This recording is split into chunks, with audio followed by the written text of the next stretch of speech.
అందరికీ నమస్తే. ఆంధ్రప్రభ భక్తి ఛానల్కి స్వాగతం. శ్రీ విశ్వావసు తెలుగు నూతన సంవత్సర ఉగాది సందర్భంగా 12 రాసుల వారికి వారి ఫలితాలు ఎలా ఉండబోతున్నాయో ఈ రోజు తెలుసుకుందాము. సో మనతో పాటు ఒక విశిష్టమైన వ్యక్తి ఉన్నారు.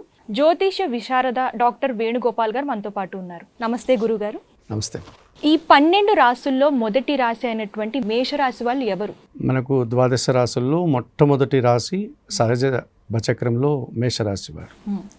ఈ మేషరాశి వారు ఎవరు అంటే అశ్విని నక్షత్రం 1, 2, 3, 4 పాదాల వారు, భరణి నక్షత్రం 1, 2, 3, 4 పాదాల వారు, కృత్తికా నక్షత్రం మొదటి పాదం వారు.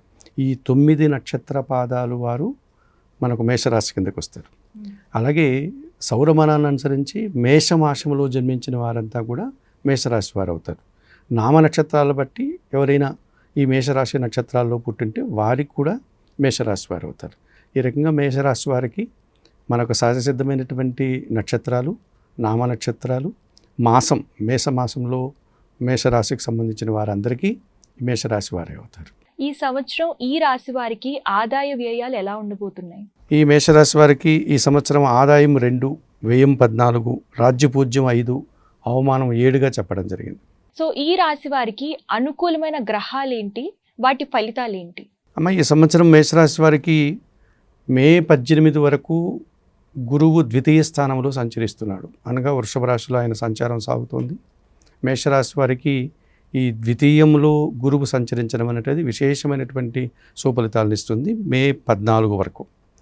మే 14 తర్వాత కొద్దిగా వీరికి గురుబలం తగ్గుతుంది. అనగా తృతీయ భావంలోనికి మిథున రాశిలోనికి గురువు ప్రయాణం సాగించడం వల్ల కొద్దిగా గురువు సానుకూలత అనేది మేషరాశి వారికి తగ్గుతుంది.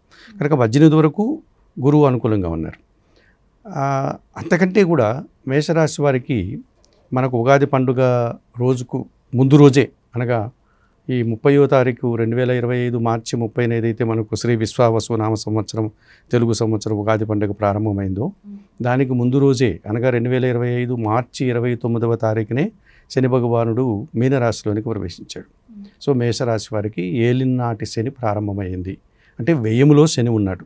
సో శని పూర్తిగా ఈ సంవత్సరం మేషరాశి వారికి ప్రతికూలంగా ఉండేటువంటి పరిస్థితి కనిపిస్తుంది. అలాగే అయితే మేషరాశి వారికి కేతువు కూడా ఇదివరకు షష్టంలో ఉండేవారు. ఆయన మే 18 తర్వాత ఆయన కూడా పంచమ భావానికి వెళ్తున్నాడు. అనగా మిశ్రమ ఫలితాలు ఇచ్చేటువంటి అవకాశం కనిపిస్తుంది. గురువులాగే కేతువు కూడా. ఇక ఆయనకు విశేషంగా ఎక్కువ సుఫలితాలు సంవత్సరమంతా ఇచ్చేటువంటిది ఎవరైనా ఉన్నారంటే రాహువు అని చెప్పుకోవచ్చు. ఇదివరకు వ్యయంలో ఉన్నటువంటి మీనరాశిలో ఉన్నటువంటి రాహువు ఈ సంవత్సరం ఆయన 2025 మే 18 తర్వాత 11వ భావంలోనికి వెళ్తున్నారు. లాభభావంలో రాహు ఉంటే ఎక్కువ సుఫలితాలు ఉంటాయి. ధైర్యంతో చేసే కార్యక్రమాలంతా కూడా విజయం సాధించేటువంటి పరిస్థితి కనిపిస్తుంది. ముందుగా మేషరాశి వారికి మనము ఈ గురువు సానుకూలత గురించి మాట్లాడుకుంటే మే 18 వరకు లేక మే 14 వరకు ఈ గురువు ద్వితీయ స్థానంలో ఉండడం వల్ల వీరి మాటకు విలువ పెరుగుతుంది. మేషరాశి వారు ఏదైనా చెప్తే వారు చేసేటువంటి వృత్తి, ఉద్యోగ, వ్యాపార, వ్యవసాయ రంగాల్లో ఎక్కడ ఉన్నా సరే వారి మాటకు విలువ పెరుగుతుంది. సో ఆ రకంగా అధికారులు వారి సలహాలు తీసుకొని మంచి ఫలితాలు పొందడానికి అవకాశం ఉంటుంది. అధికారుల నుంచి వీరికి అభినందనలు రావడానికి కూడా అవకాశం ఉంటుంది.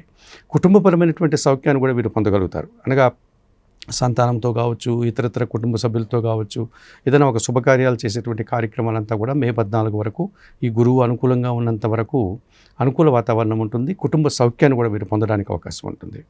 అలాగే స్థిరాస్తులకు సంబంధించిన ఏదైనా ఆదాయాలు వీరు పొందడానికి ఈ సంవత్సరం అవకాశంగా ఉంటుంది. విద్యార్థులకి మంచి ఫలితాలు రావడానికి అవకాశం ఉంటుంది. విద్యారంగంలో పనిచేసేటువంటి వారు ఉపాధ్యాయులు కావచ్చు, లేకపోతే ప్రొఫెసర్లు, లెక్చరర్స్, వారికి కూడా మంచి అవకాశాలు రావడానికి అనుకూలంగా ఉంది. అయితే మే 14 తర్వాత గురువు తృతీయ స్థానం అనగా 3వ భావంలోకి వెళ్ళడం వల్ల కాస్త గురుబలం తగ్గేటువంటి పరిస్థితి కనిపిస్తుంది. అయినా గురువు వీరికి ఈ సంవత్సరం 50 నుంచి 60% సుఫలితాలతో సమాజంలో ఒక గుర్తింపు ఇవ్వడం, వీరి మాటకు విలువ పెరగడం, ఆర్థికపరమైనటువంటి విషయాలంతా కూడా అనుకూలంగా ఉండడం, కుటుంబంలో శుభకార్యాలు నిర్వర్తించడం, అధికారుల నుంచి ఒక అభినందనలు అందుకోవడం, ఇలాంటి కార్యక్రమాలు జరగడానికి ఎక్కువ అవకాశం కనిపిస్తుంది. అయితే రాహు మే 18 తర్వాత 11వ భావంలోనికి వెళ్తున్నాడు కనుక విదేశీ వ్యవహారాలన్నీ సానుకూలంగా ఉంటాయి. విదేశాలలో వ్యాపారం చేసేవారు కానీ, విదేశాల్లో చదువు కోసం వెళ్ళేటువంటి వారు కానీ, విదేశాల్లో ఉద్యోగాల కోసం వెళ్ళేటువంటి వారికి అనుకూలంగా ఉంటుంది. ఒకవేళ మన భారతదేశంలో నుండి ఇతర దేశాలతో ఎగుమతి దిగుమతులు చేస్తూ వ్యాపార లావాదేవీలు ఏవైనా ఉంటే అలాంటి వారికి కూడా మంచి ఫలితాలు రావడానికి అవకాశం ఉంటుంది. నూతన వ్యాపారాలు ప్రారంభించాలనుకున్నా, నూతన ఉద్యోగాలకు వెళ్ళాలనుకున్నా, రాజకీయ రంగంలో ప్రవేశించాలనుకున్నా, ఇతర వ్యాపారాలు ఏదైనా చేయాలనుకున్నా, ఇవన్నీ కూడా రాహు 11వ భావంలో ఉండడం వల్ల విశేషమైనటువంటి సుఫలితాలు వస్తాయి. అనుకున్న దానికంటే ఎక్కువ ఆదాయం వచ్చేటువంటి ఉద్యోగాలు, అనుకున్న దానికంటే ఎక్కువగా వ్యాపారంలో లాభాలు పొందడానికి అవకాశం ఉంటుంది. వీరి పిల్లల్ని ఎవరైనా విదేశాలకు పంపించాలంటే ఆ కార్యక్రమాలు కూడా సునాయాసంగా పూర్తవుతాయి, ఎటువంటి ఆటంకాలు లేకుండా జరుగుతాయి. నూతన వ్యక్తులు పరిచయం అవుతారు. ఆ వ్యక్తుల పరిచయం వల్ల వీరి వ్యాపార సంబంధంగా కానీ, ఇతరత్రా కానీ వీరికి అనుకూలమైనటువంటి ఫలితాలు రావడానికి చాలా ఎక్కువ సానుకూల వాతావరణం కనిపిస్తుంది. సో రాహు 11వ భావంలో వీరికి విశేషంగా ఉపయోగపడుతున్నాడు. అలాగే కేతువు 6వ భావంలో కన్యారాశిలో సంచరిస్తున్నాడు. మేషరాశి వారికి అది 6వ భావం. ఈ 6వ భావంలో కేతువు ఉండడం వల్ల మే 18 వరకు ఆయన ఉంటాడు. ఆ తర్వాత ఆయన 5వ భావానికి వెళ్తాడు. ఈ 6వ భావంలో మే 18 వరకు కేతువు ఉండడం వల్ల మేషరాశి వారికి కొన్ని రుణాలు ఏవైనా ఉంటే తీర్చుకోగలుగుతారు. అంటే ఆర్థికపరమైనటువంటి అప్పులు ఉంటే వాటి నుంచి బయటపడేటువంటి అవకాశం ఉంటుంది. అలాగే ఎవరైనా శత్రువులు, స్నేహితులు కానీ, బంధువులు కానీ అకారణంగా మాట పట్టింపులు, అభిప్రాయ భేదాలతో శత్రుత్వం పెట్టుకొని ఉంటే ఆ శత్రుత్వాలన్నీ కూడా తొలగిపోయేటువంటి అవకాశం ఉంటుంది. అనగా ఆ శత్రువులు మిత్రులుగా మారవచ్చు, లేదా ఆ శత్రువుల మీద వీరిది పై చేయి కావచ్చు, వీరి గెలుపు పొందవచ్చు. ఈ రకంగా శత్రుత్వం మీద గెలుపు కానీ, శత్రుత్వాన్ని మిత్రత్వంగా మార్చుకునేటువంటి అవకాశం ఉంటుంది. ఏమైనా చిన్న చిన్న అనారోగ్య సమస్యలతో బాధపడుతూ ఉంటే ఈ కేతువు 6వ భావంలో సంచరించడం వల్ల ఆ రుణ సంబంధాలంతా కూడా తొలగిపోయి వీరు ఆరోగ్యవంతులు కావడానికి అవకాశం ఉంటుంది.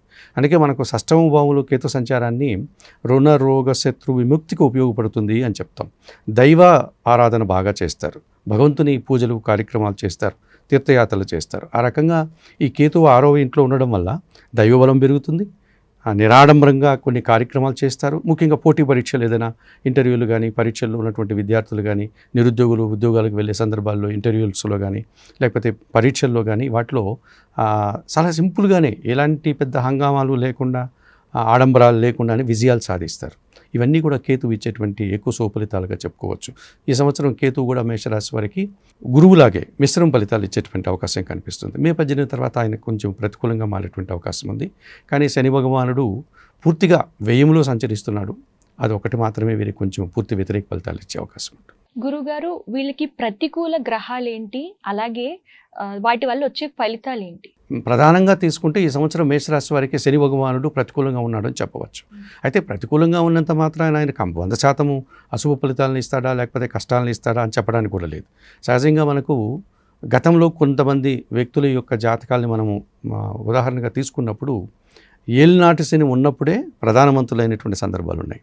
ఏలినాటి శని నడిచేటువంటి సందర్భంలోనే ముఖ్యమంత్రులైనటువంటి సందర్భాలు ఉన్నాయి. కనుక శని భగవానుడు శ్రమకు కారకుడు, పనితత్వానికి కారకుడు, కాస్త నిదానంగా నిరాడంబరంగా పని చేసుకునే తత్వానికి కారకుడు. మనం చాలామందిని మనం ఉదయం నిద్రలేసినప్పటి నుంచి మన వీధుల్లో యూనిఫామ్ వేసుకొని వీధులన్నీ ఊడుస్తూ ఉంటారు. వీళ్ళంతా కూడా శనికి సంబంధించిన వారే, శని కారకులే. మన వ్యవసాయ రంగంలో పనిచేసే రైతులందరూ శనికి కారకులే, ఫ్యాక్టరీల్లో పనిచేసే కార్మికులందరూ శనికి కారకులే. చిన్న సైజు ఉద్యోగాలు చేసేవారు, చిన్న సైజు యూనిఫామ్లు వేసుకొని ఆ కాకి డ్రెస్సులు వేసుకునేటువంటి వారందరూ కూడా, అంటే కార్మిక, శ్రామిక, కర్షక జీవులంతా శనితత్వాన్ని కలిగిన వారే. కనుక వీళ్ళకి ఏం తెలుస్తుందంటే శని భావం ఉన్నటువంటి వారికి, శనితత్వం ఉన్నటువంటి వారికి, శని ప్రభావం ఉన్నటువంటి మనుషుల తత్వం ఎలా ఉంటుందంటే ఉదయం నిద్రలేసిన వెంటనే సాయంత్రము చీకటి పడేంత వరకు నిరంతరం తల వంచుకొని పనిచేస్తూ ఉంటారు. వారికి పని తప్ప వేరే ధ్యాస ఉండదు. పనిని దైవంగా భావించే తత్వం కలిగినట్టు, అంటే కష్టపడే తత్వాన్ని బాగా శని భగవానుడు ఇస్తాడు. తర్వాత ఒక రకమైన క్రమశిక్షణ ఇస్తాడు.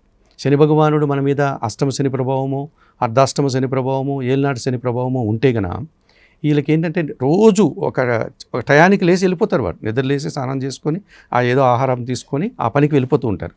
మళ్ళా ఆ సమయం పూర్తయ్యేంత వరకు, అది 6 కానీ రాత్రి 7 కానీ ఆ పని అంతా చేసుకుంటూ తిరిగి వస్తుంటారు. ఇలాంటి క్రమశిక్షణ కలిగినటువంటి తత్వాన్ని శని భగవానుడు ఇస్తాడు. అలాగే శని భగవానుడు దీర్ఘకాలికమైనటువంటి అవకాశాలను కూడా ఇస్తాడు. ఎందుకంటే మనకు ఉన్న గ్రహాలలో ఒక్కొక్క రాశిలో ఎక్కువ సంచారం చేసేటువంటి వాడు శని భగవానుడు. కనుక శని భగవానుడు వ్యయంలో ప్రతికూలంగా ఉన్నప్పటికీ పనిని ఇస్తాడు. మేషరాశి వారికి ఇదివరకు నిరుద్యోగులుగా ఉంటే వారికి ఉద్యోగం ఆశిస్తే ఉద్యోగము, వ్యాపారం ఆశిస్తే వ్యాపారము, లేదా వ్యవసాయం అంటే వ్యవసాయము, ఇలా పని కష్టపడేటువంటి అవకాశాన్ని ఇస్తాడు.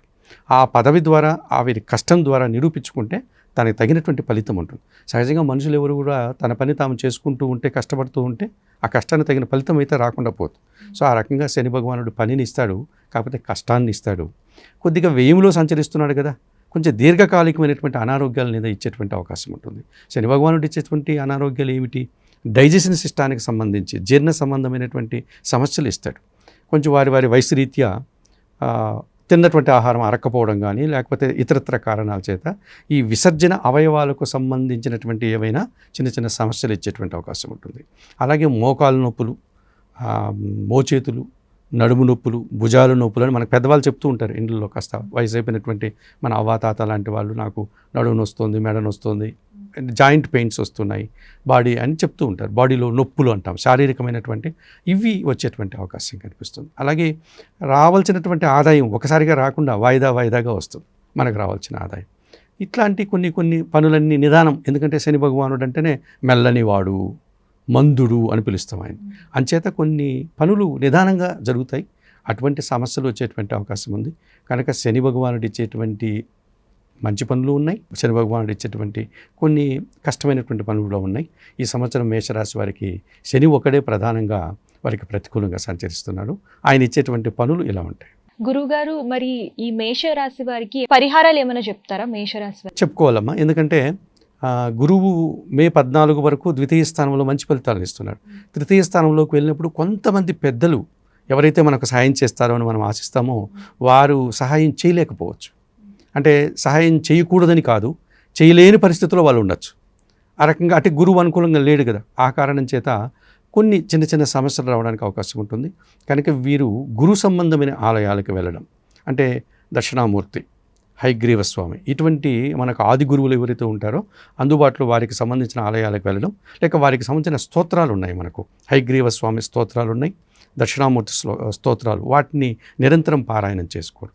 మాకు అలాంటి అవకాశం లేదు గురువుగారు అన్నారనుకోండి, మీకు అందుబాటులో ఉన్నటువంటి గురువులు చాలామంది ఉన్నారు. దత్తాత్రేయ స్వామి వారు ఉన్నారు, అలాగే రాఘవేంద్ర స్వామి ఉన్నారు, సిద్ధి సాయినాథుడు ఉన్నారు. సరే, వీళ్ళందరూ కూడా గురు సంబంధమైనటువంటి వారే. సరస్వతీదేవి ఉంది మనకు, సాక్షాత్తు చదువుల తల్లి. ఈ గురువులకు సంబంధించి గురువారం రోజు ఏదైనా పూజాది కార్యక్రమాలు వారి శక్తి మేరకు చేసుకోవచ్చు. అలాగే ఈ గురుదేవులకు ఆలయాలకు వెళ్ళి శనగల నైవేద్యంగా సమర్పణ చేయవచ్చు. పసుపు వర్ణపు పండ్లు పెట్టుకోవడం, అలాంటి పరిహారాలు చేస్తే గురువు కూడా పూర్తి అనుకూలంగా మారడానికి అవకాశం ఉంటుంది. ఇక పూర్తిగా శని భగవానుడు కాస్త వ్యతిరేకంగా ఉన్నాడు, కష్టాన్ని ఇస్తున్నాడు కనుక అవకాశం ఉంటే శనేశ్వరుని ఆలయానికి వెళ్ళిరండి. మనకు అందుబాటులో ఉన్నాయి. తమిళనాడులో తిరునల్లారు అనేటువంటి ప్రాంతంలో కుంభకోణం దగ్గర శనేశ్వర ఆలయం ఉంది. అలాగే మహారాష్ట్రలో శనిసింగనాపురం ఉంది, ఆంధ్రాలో మందవల్లి ఉంది. ఇంకా చిన్న చిన్న చోట్ల కొద్ది ప్రసిద్ధం కాకపోయినా కొన్ని శనేశ్వర ఆలయాలు ఉన్నాయి. వాటిని దర్శించి స్వామివారికి శనివారం రోజు అభిషేకం కానీ, అర్చన కానీ, నువ్వుల నూనెతో దీపారాధన కానీ చేయండి. అంతటి అవకాశం లేదు అంటే శనివారం రోజు ఈశ్వరునికి అభిషేకం చేయండి. ఆంజనేయ స్వామి ఆలయానికి వెళ్ళి తమలపాకుల పూజ నిర్వర్తించండి. మన ఇంట్లో ఉండే ముసలి వాళ్ళని ప్రేమతో పలికించండి. ఎందుకంటే శని భగవానుడు వయస్సు మీరినవాడు, పెద్దవాడు, గ్రహాలలో ముసలివాడు. అందువల్ల మన ఇంట్లో ఉన్నటువంటి ముసలివారు వారికి ఏంటంటే పాపం జీవితం అంతా కష్టపడి ఇప్పుడు అవసాన దశలో ఏదో కూర్చొని ఉంటారు. మనకేంటంటే వారిని చూస్తే ఒక రకమైన నిర్లక్ష్యభావం, ముసలి వాళ్ళు అయిపోయారు కదా అని ముసలోడు, ముసలిది అని సంబోధించడం, వారు ఏదైనా చెప్తే కూడా మనం వినకుండా వారిని వ్యవహరించేటువంటి ధోరణి చాలామందిలో కనిపిస్తుంటుంది. అందరూ కాదు. సో అటువంటి వారు కాస్త నిర్లక్ష్యానికి గురవుతున్నాము అన్న భావనతో బాధలో ఉన్నటువంటి మన వాళ్ళు, మన ఇంట్లో కావచ్చు, మన చుట్టుపక్కల కావచ్చు, అవన్నట్టు చాలామంది వృద్ధాశ్రమాల్లో ఉంటారు పాపం. అటువంటి వారి దగ్గరికి వెళ్ళి వాళ్ళతో ప్రేమతో మాట్లాడటం, వారి బాధలు వినటం. బాధలు వింటేనే సాయం చేసినట్టు వాళ్ళు తెగ ఆనందపడిపోతారు. మనకెన్నో ఉపయోగపడే విషయాలు కూడా చెప్తారు. అలాగే వారికి ఏదైనా అవసరమైనటువంటి ఔషధాలు కానీ, ఆహారాలు కానీ అందించడం, ఇవి చేసినా కూడా శని భగవానుడు వెంటనే అనుకూలపడేటువంటి అవకాశం ఉంటుంది. అలాగే గోశాలలకు వెళ్ళి శనివారం రోజు గోవులకు ఆహార పానీయాలు ఇచ్చినా కూడా శని భగవానుడు అనుకూలంగా ఉంటాడు. మన ఇంటి ముందరికి చాలామంది పాపము పేదవాళ్ళు ఆహారం కోసం వస్తూ ఉంటారు. దేవాలయాల దగ్గర అక్కడ ఇక్కడ కనబడుతుంటారు. అటువంటికి ఏదైనా వారికి ఆహారాలు కానీ, పండ్ల రూపంలో కానీ, ఆహార రూపంలో అందించినా కూడా శని ఫ్లీజ్ అయ్యేటువంటి అవకాశం ఉంటుంది. ఆ రకంగా శనికి చేసుకుంటే సరిపోతుంది. రాహు బాగానే ఉన్నాడు. కేతువు కాస్త మే 18 తర్వాత ప్రతికూలంగా ఉన్నాడు కనుక ఈ కేతువు సంబంధించిన అధిష్టాన దేవుడు గణపతి. సో నిత్య గణపతి ఆరాధన చేయడం. గణపతికి వాళ్ళ నాన్నగారిలాగే చాలా బోలాశంకరుడు ఆయన కూడా. పెద్ద పెద్ద పూలమాలలు ఏం మీరు ఇవ్వాల్సిన పని లేదు. గరిక తీసుకెళ్ళి ఆయన పాదాల దగ్గర పెట్టినా సంతోషిస్తాడు. ఆయనకి అట్లా ధూప దీప నైవేద్యాలతో నిత్య గణపతి ఆరాధన చేస్తే మేషరాశి వారి ఈ సంవత్సరం ఎక్కువ శుభ ఫలితాలతో మరింత ఆనందంగా, ఆరోగ్యంగా, ఆర్థికాభివృద్ధిని పొందడానికి అవకాశం ఉంటుంది. ఈ నూతన సంవత్సరం మేషరాశి వారి ఫలితాలు చాలా చక్కగా వివరించారు గురువుగారు. ధన్యవాదాలు. నమస్కారం.